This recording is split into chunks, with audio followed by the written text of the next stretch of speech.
দেশটা সব এলোমেলো হয়ে গেছে। এই দেশটা যদি ঠিক করতে হয় শুধুমাত্র কোনো স্পেসিফিক কোনো এজেন্ডা নেই। অর্থনীতি বিধ্বস্ত, দেশে আইন শৃঙ্খলা পরিস্থিতি বিধ্বস্ত, বাজার ব্যবস্থা নাই, বিনিয়োগ নাই। যদি শয়তান নির্মূলী হয়ে গিয়ে থাকে তাহলে আবার শয়তানরা এই নির্বাচনের দিন গন্ডগোল করবে, এই কথা পররাষ্ট্র মন্ত্রণালয় বলে কেন যে নির্বাচনে যদি কোনো গন্ডগোল হয় তার জন্য আওয়ামী লীগ দেয়? এই যে একটু আগে আপনি যে হয় না ডিম মারা। তো আমার তারপরেও আমি বলবো এখনো একটা নির্বাচন যদি অভ্যুত্থানের শক্তিদের ভিতরে রিয়েলাইজেশন আসে তাহলে বোধহয় নির্বাচন আপনার নিরপেক্ষ নির্বাচন হতে পারে। নির্বাচন ছাড়া তো কোনো বিকল্প নাই, নির্বাচন হতেই হবে। তবে এখন যে অবস্থাটা চলছে এটা যদি চলতে থাকে তাহলে 10-12টা জেলায় অলরেডি আপনার দ্বন্দ্ব সংঘাত হয়েছে, এটা যদি বাড়তে থাকে, ধরেন প্রথম দিকে আপনার হাদি হত্যাকাণ্ডের পর থেকে আগে এবং পরে বেশ কয়েকটা হত্যাকাণ্ড হয়েছে, এখন হামলা হচ্ছে, আহত হচ্ছে, এটা যদি বাড়তে থাকে তাহলে কিন্তু আমরা মনে করব যে আমরা সংকটের দিকে এগোচ্ছি, আমার কাছে মনে হচ্ছে।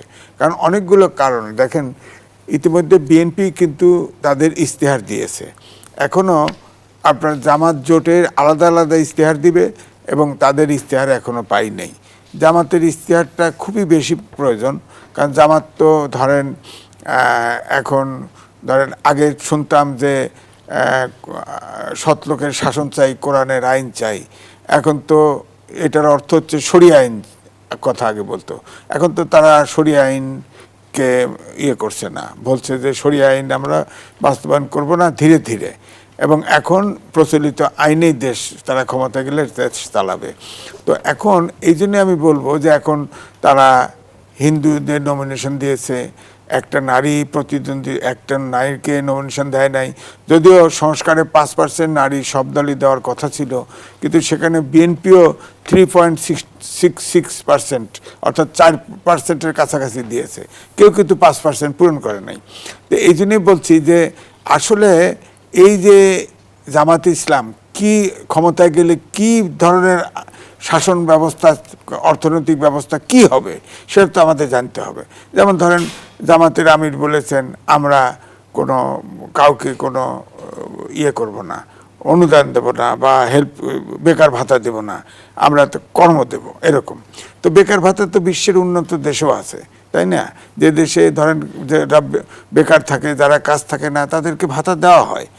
এখন ওনারা বেকার ভাতা দিবেন না, কি দিবেন? এটা তো সবাইকে প্রশিক্ষিত করবেন, আর প্রশিক্ষিত কি করে করবেন? আমাদের দেশে আপনি দেখেন, আমি লিখেছি যে ধরেন আমাদের দেশে 1.5 কোটি লোক এখন বিদেশে থাকে, প্রবাসী। তারা এই প্রবাসী এখন বিজ্ঞানের যুগ, চতুর্থ শিল্প বিপ্লবের যুগ, যেখানে অতি উচ্চ মানের আপনার প্রযুক্তির মানুষকে রিপ্লেস করে ফেলছে, বেকার করে ফেলছে। সুতরাং আমাদের দেশে তো আমি লিখেছি যে বুয়েট সহ এ দেশের কোনো শিক্ষা প্রতিষ্ঠান এই বিজ্ঞানের যুগে উপযোগী না, কারণ এখন রোবট অপারেশন করে, রোবট গার্মেন্টস চালায়, শ্রমিক বেকার হয়ে যাচ্ছে। এই জন্য আমাদের দেশে গার্মেন্ট আপনার ফার্নিচার হাউসেও রোবট কাজ করতেছে। সুতরাং রোবটের পিছনের লোকটা দরকার, ডেটা সায়েন্স, আইওটি, রোবট ইত্যাদি ইত্যাদি। সুতরাং এখন এই আধুনিক যুগে চতুর্থ শিল্প বিপ্লবে যেখানে শিক্ষা ছাড়া, বিজ্ঞান, উচ্চমানের বিজ্ঞান ছাড়া এই দেশ আর কেউ, এই প্রবাসীদের আগামী 8 থেকে 10 বছর পরে কেউ নেবে না। সুতরাং আমাদের দেখেন অনেকগুলো সংস্কার কমিশন হয়েছে, সেটা হয় নাই। কিন্তু এখন আমি 2 দলের, বিশেষ করে বড় 2 দল, আমার দেখলাম যে বিএনপির থেকেও আমি প্রধানের বক্তব্যও শুনেছি, জামাতের প্রধানের বক্তৃতাও শুনেছি, সবাই বলেছে কর্মসংস্থান, টেকনিক্যাল এডুকেশন, অর্থাৎ সনাতনী সেই চিন্তা কিন্তু এখনও মাথায় কাজ করছে। আমি তো মনে করি যে উপযোগী শিক্ষার ব্যবস্থা করতে হবে। তো এই জন্যে আমি এখন আমার ধারণা যে হচ্ছে যে ইশতেহারগুলো যখন সবাই প্রকাশ করবে তখন হয়তো আমরা বুঝতে পারবো। এখন ধরেন জামাতের অভিযোগ নারীদেরকে হেনস্থা করা হচ্ছে, নারীদেরকে হেনস্থা করা হচ্ছে। দেখেন নারীদেরকে জামাতের আমির বলেছে নারীরা বাড়িতে বাড়িতে ক্যাম্পিং করতে যাচ্ছে, সেখানে হেনস্থা করা হচ্ছে, ঠিকই বলছে। তাদের কঠোর হস্তে দমন করা হবে, এটাও বলেছেন, এটাও ঠিক আছে। তাই কিন্তু নারীরা যখন এনআইডি চায় একজনের, যখন বিকাশ নাম্বার চায়, তখন কি করবে? আবার বোরকা খুলে দেয়, চোখ দুটো বেরোনো থাকে, বোরকা খুলে দেখায় পুরুষ বের হয়ে যায়। এরকম পাওয়া গেছে। তো তাহলে কি করবে? তাহলে তো তাদেরকে পুলিশে দেওয়া উচিত। পুলিশের তো ট্রমাটাইজ। এই যে মাহাদি নামে এক ছেলে যা তার বন্ধুদেরকে উদ্ধার করার জন্য, ছাড়াই নেওয়ার জন্য বলল যে আমরা পুলিশ থানা পোড়ায় দিছি, হ্যাঁ, এরপরে রাতে আবার তার জামিনও হয়ে গেল। সুতরাং বিচার বিভাগেও এখনো ট্রমার থেকে বেরোতে পারে নাই, পুলিশও ট্রমার থেকে বেরোতে পারে নাই। এখন এই সুযোগটা সবাই নিচ্ছে। মব সন্ত্রাস হয়ে দেশটা এমন জায়গায় চলে গেছে, এখন কিন্তু এরকম হচ্ছে। ধরেন একটা প্রার্থী, এনসিপির এক প্রার্থীর বাবা বলছে আমার ছেলেকে ছেড়ে দিছি, 10টা খুন করবে, আমি কোনো বিচার টিচার মানি না। এটা কোনো কথা হলো বলেন? মব সন্ত্রাস অর্থাৎ প্যারেন্টসদের ভিতরে ঢুকে গেছে, মনোজগতের। সুতরাং এখানে যেমন তারেক রহমান সাহেব বলছে যে আমার প্রথম প্রায়োরিটি, আপনি দেখেন টাইম ম্যাগাজিনে ইন্টারভিউ তার প্রথম বাংলাদেশে আসার পরে ছাপা হয়েছে, সেখানে সে বলছে আমার প্রথম প্রায়োরিটি হচ্ছে আইন শৃঙ্খলা বাহিনী। আমি বলবো যে তার আরও প্রায়োরিটি আছে, দুর্নীতি দমন। দুর্নীতি আমি মনে করি যে দেশে সর্বগ্রাসী। দুর্নীতি থেকে বনজগতে আপনি দেখেন সবার 54 বছরে বনজগৎ সবার দুর্নীতিগ্রস্ত হয়ে গেছে। কারণ আমি আসি সুযোগ নাই বলে দুর্নীতি করি নাই, কিন্তু মনোজগৎ সব দুর্নীতি। সুতরাং দুর্নীতি থেকে তো বের করতে হবে দেশটাকে, দুর্নীতি।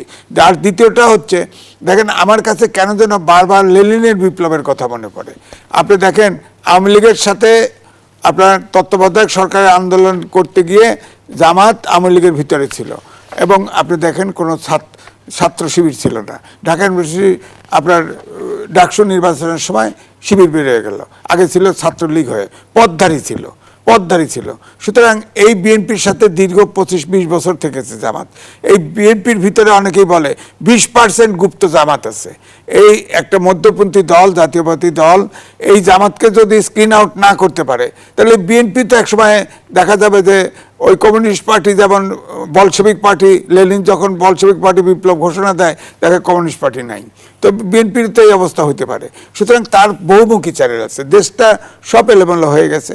এই দেশটা যদি ঠিক করতে হয় শুধুমাত্র কোনো স্পেসিফিক কোনো এজেন্ডা নাই। অর্থনীতি বিধ্বস্ত, দেশে আইনশৃঙ্খলা পরিস্থিতি বিধ্বস্ত, বাজার ব্যবস্থা নাই, বিনিয়োগ নাই। জনাব এম এ আজিজ, আপনি নির্বাচনের পরের চ্যালেঞ্জগুলো তুলে ধরছেন, নির্বাচনের আগে কি কি চ্যালেঞ্জ আপনি দেখতে পাচ্ছেন? ইতিমধ্যে রাজনৈতিক দলগুলো পাল্টাপাল্টি অভিযোগ করছে যে লেভেল প্লেইং ফিল্ড নিশ্চিত হয়নি, এবং নাসিরউদ্দিন পাটোয়ারির হামলার বিষয়ে কিন্তু সরাসরি রাজনৈতিক নেতৃত্বের দিকে ইঙ্গিত করে অভিযোগ করা হয়েছে।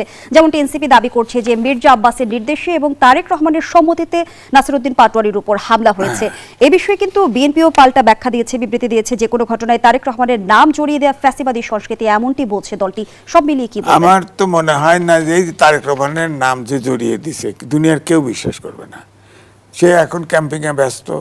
এই নাসিরউদ্দিনকে ডিম মারা, নাসিরউদ্দিন শোনেন অনেক সময় নিজেরও দায়িত্ব। এখন অভ্যুত্থানের শক্তি, এনসিপি অভ্যুত্থানের শক্তি, যেগুলো দল নির্বাচনে যাচ্ছে সবাই অভ্যুত্থানের শক্তি। এমন কথা বলা উচিত না কারো যাতে আরও উস্কায় দেয়, পরিস্থিতি আরও উস্কায় দেয়, সংঘাতের দিকে এগিয়ে দেয়। এখন নাসিরউদ্দিন পাটোয়ারি ওখানে যা প্রশ্ন করতেছে, ভোট দিবেন আপনি?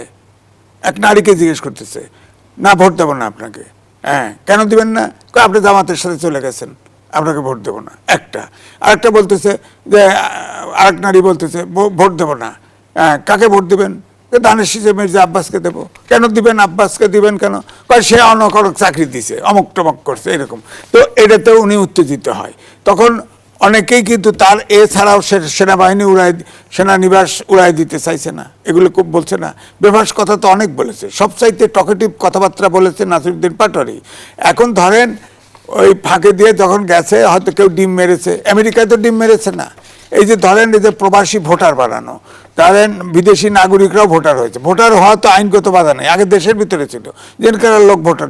কিন্তু বর্তমান বাস্তবতায় তো প্রশ্ন আসে জনাব এম এ আজিজ, ভোটের আগেই যদি সহিংসতা ছড়িয়ে পড়ে তাহলে ভোটের দিন পরিস্থিতি কতটা নিয়ন্ত্রণে থাকবে? সে আলোচনায় ফিরতে চাই বিরতির পর। দর্শক, জনতন্ত্র গণতন্ত্রের এই পর্যায়ে একটা বিরতি নিচ্ছি, সাথে আবারও আমন্ত্রণ। আপনারা দেখছেন নিউজ 24 এর নিয়মিত আয়োজন জনতন্ত্র গণতন্ত্র, নিবেদন করছে আড়াইসিল স্টিল। দর্শক, জানিয়ে রাখতে চাই ইতিমধ্যে আরো একজন অতিথি আমাদের সঙ্গে যুক্ত হয়েছেন, ডাক্তার আব্দুল নূর তুষার, গণমাধ্যম ব্যক্তিত্ব, রাজনীতি বিশ্লেষক। স্বাগত। মতো এই দেশগুলিতে কিন্তু সেই সহিংসতা কতটুকু হবে এবং সেই সহিংসতার মাত্রা কোথায় গড়াবে এটা আসলে নির্ভর করে কিন্তু যারা নিরাপত্তা বিধান করেন সেই কর্তৃপক্ষের উপরে। নিশ্চয়ই একজন আর একজন মিলে মারামারি করে এই ঘটনাটা ঘটে নাই, আমি কিন্তু পুরো ব্যাপারটা জানি না। কিন্তু এই ধরনের মারামারিতে যেটা ঘটে দলীয়ভাবে মারামারি হয়, অর্থাৎ এই পাশে এক দল, ওই পাশে এক দল। অনেক সময় এইরকম মারামারি হয়ে থাকে যে বসা নিয়ে সংঘর্ষ লেগে যায়, কিংবা ধরেন খাবার দেওয়া হচ্ছিল, প্যাকেটটাকে আগে পাবে, এরকম বিষয় নিয়ে কিন্তু সংঘর্ষ আমি নিজের- শুনেছি এটাও বসা নিয়ে এনসিপি আর জামাতের মধ্যে সিট মঞ্চে বসা নিয়ে বলবো। আপনি এটা শুনেছেন? হ্যাঁ। তো সাথে সাথে হস্তক্ষেপ না করে মারামারিটা হতে দিচ্ছে। মারামারির শুরুতেই কিন্তু এই ঘটনাগুলি ঘটে যায় না। তো আমার মনে হচ্ছে যে নিরাপত্তা আরো জোরদার করা দরকার। এরকম ঘটনা হতে দেওয়াটা আসলে ভোটের জন্য ভালো না, এবং গণভোটের জন্য খুবই খারাপ। কেননা একই দিনে গণভোট হচ্ছে এবং ভোট হচ্ছে। সরকার তো চায় গণভোট সফল হোক, গণভোটে তাদের ইচ্ছা অনুযায়ী লোকে ভোট দিক, কিন্তু এইরকম অবস্থা তৈরি হলে তো মানুষ ভয় পাবে, অথবা এক ধরনের বিপরীত প্রতিক্রিয়া তৈরি হবে। রাজনৈতিক দলগুলো কিন্তু ইতিমধ্যে অভিযোগ করছে যে লেভেল প্লেইং ফিল্ড এখনো নিশ্চিত হয়নি, এবং ডিম হামলা থেকে শুরু করে হাতাহাতি, সংঘর্ষ, চেয়ার ছোড়াছুড়ির মতো ঘটনা আমরা দেখছি। সেই বাস্তবতায় দাঁড়িয়ে স্বরাষ্ট্র উপদেষ্টা বললেন অন্যান্য নির্বাচনের তুলনায় এবার প্রস্তুতি আরও বেশি ভালো। স্বরাষ্ট্র উপদেষ্টার এই আত্মতুষ্টি কি ঝুঁকিপূর্ণ, কিভাবে দেখছেন? স্বরাষ্ট্র উপদেষ্টা আগের চেয়ে ভালো বলেছেন কেন এটা উনি ব্যাখ্যা করতে পারবেন, কিন্তু আমার কাছে মনে হয়েছে যে এই কথা উনি বলে থাকলেও এটা যে যৌক্তিক না উনি নিজেও এটা ধারণা করতে পারেন, কেননা উনি বলেছেন যে অবৈধ অস্ত্র উদ্ধার করতে পারেন নাই।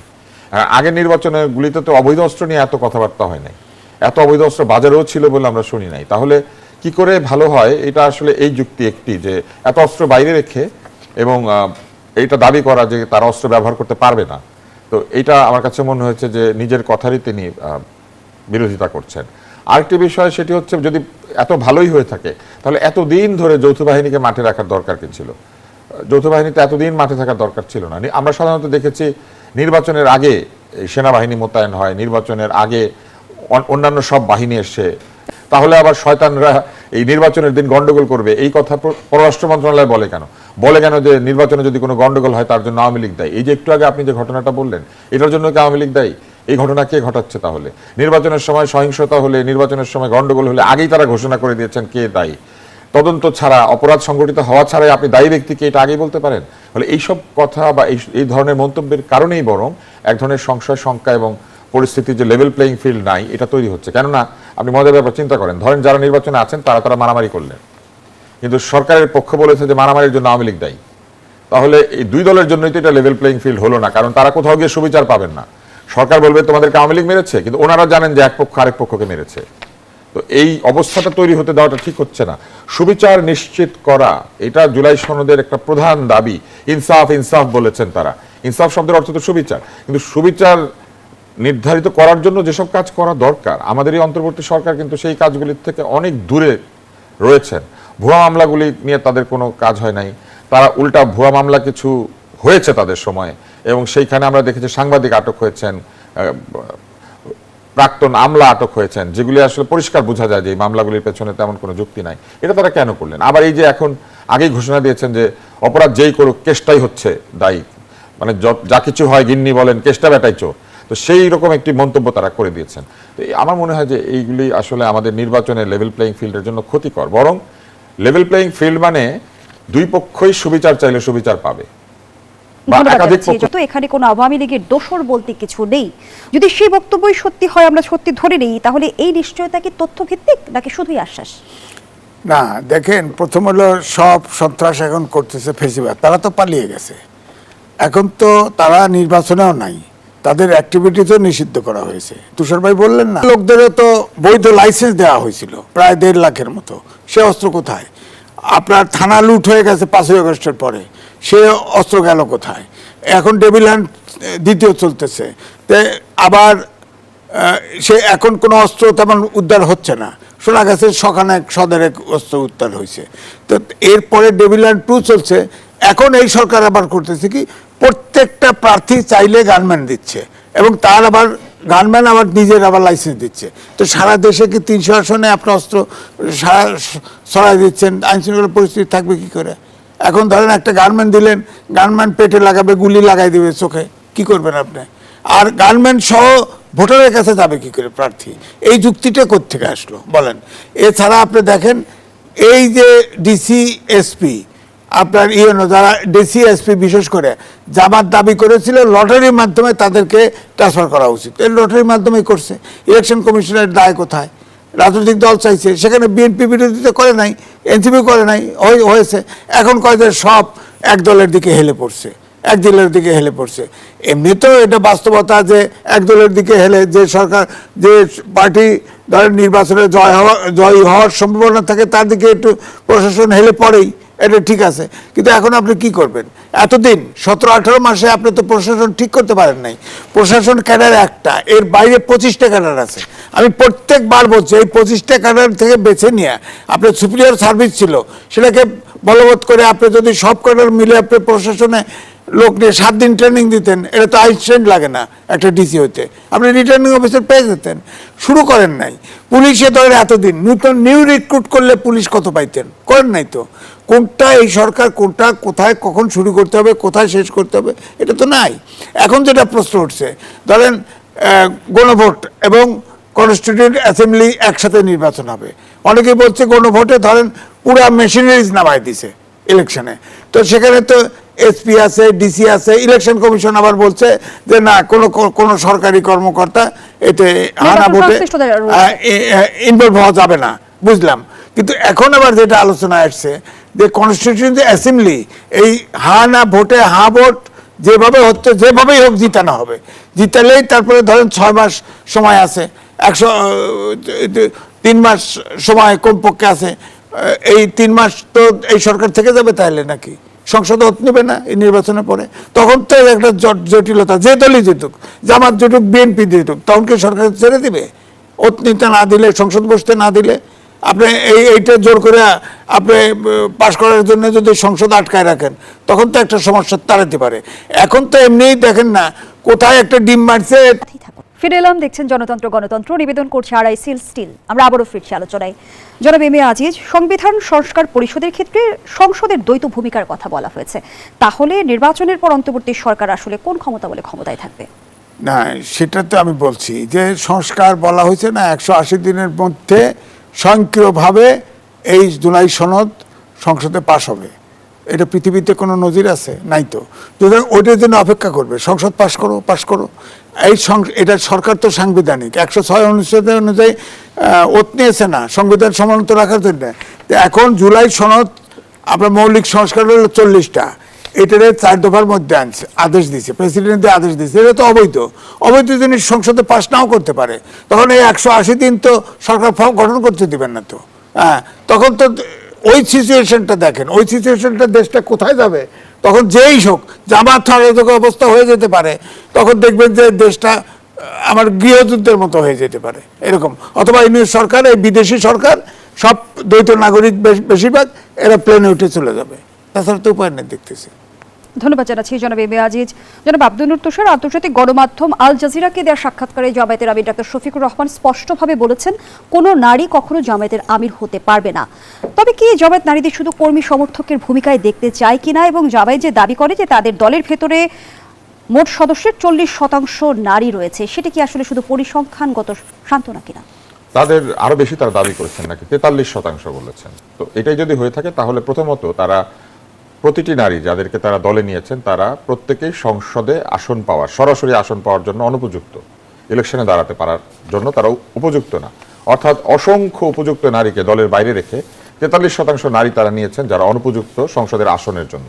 এবার তিনি আরেকটি বড় কথা বলেছেন, সেটি হচ্ছে কোনো নারী জামাতের আমির হতে পারবে না। এই কথা বলার অর্থ হচ্ছে জামাতে ইসলাম যদি কখনো সরকার গঠন করে, আগামী 100 বছরে যদি তারা সরকারে থাকে, এই 100 বছরে বাংলাদেশের কোনো নারী বাংলাদেশের প্রধানমন্ত্রী হতে পারবে না। কারণ যে দলের আমির হতে পারে না সে প্রধানমন্ত্রী কি করে হবে? দলের নেত্রী হতে পারবে না, তাহলে প্রধানমন্ত্রী কেমনে হয়? একটা দল চালাতে পারে না, দেশ চালাবে? তার মানে চিন্তা করেন, তারা প্রকারান্তরে এই কথা বলে দিল যে বাংলাদেশের যে 2জন নারী প্রধানমন্ত্রী হয়েছিলেন তারা যদি জামাতে ইসলাম করতেন, জীবনও তারা প্রধানমন্ত্রী হতে পারতেন না। এখন তারা আবার জুলাই সনদের পক্ষ নিয়েছেন। জুলাই সনদ কি নারীর অধিকারহীনতাকে সমর্থন করে? এনসিপি আবার তাদের সঙ্গে যোগ দিয়েছে। এনসিপি কি নারীর অধিকারহীনতাকে সমর্থন করে? যে জীবনে কোনোদিন কোনো নারী, তাদের যে প্রধান দল, যাদের ছায়াতলে, যাদের পাল্লার উপরে তারা উঠে বসেছেন, পাল্লার মধ্যে কি বলে ওই পাল্লার যে কাঠি, সেই কাঠির জায়গাতে শাপলাকলি বসিয়ে দিয়েছেন, তারা কি মনে করেন যে বাংলাদেশে যে দলে কোনো নারী ওই দলের নেতৃত্ব দিতে পারবেন না আজীবন, কোনো দিন, ইতিহাস যতদিন আছে, সেই দল জুলাই সনদের পক্ষে নারীর অধিকার বিবর্জিত করে দিয়ে জুলাই সনদ পাশ করা যাবে? বা জুলাই সনদের পক্ষে হ্যাঁ দিলে পরে এই দল যদি ধরেন ক্ষমতায় আসে, এই জামাতে ইসলাম ধরেন ক্ষমতায় আসলো, এটা আমার সাধারণ প্রশ্ন, তাহলে নারী কোনোদিন প্রধানমন্ত্রী হতে পারবে না, দলের নেত্রী হতে পারবে না, তাহলে কোনো নারী নিশ্চয়ই এনসিপিরও কোনোদিন নেতা হতে পারবে না। কারণ নারী নেত্রী আছে, সেই দলকে তারা মানবেন। অথচ জামাত ইসলাম কিন্তু নারী নেত্রী আছে এরকম 2টি দলের সাথে বিভিন্ন সময় যুগপৎ আন্দোলনও করেছেন, সরকারেও গিয়েছেন। এই জন্যই মুখোশ প্রসঙ্গ যখন এসেছিল তখন সবাই বলেছে যে এই মুখোশ সৃষ্টি বা মুখোশ চালু করা এটা কিন্তু তাদেরই একটা প্রক্রিয়া। তারা লুকিয়ে থাকেন, গুপ্ত থাকেন, তারা এগুলোকে কৌশল বলেন।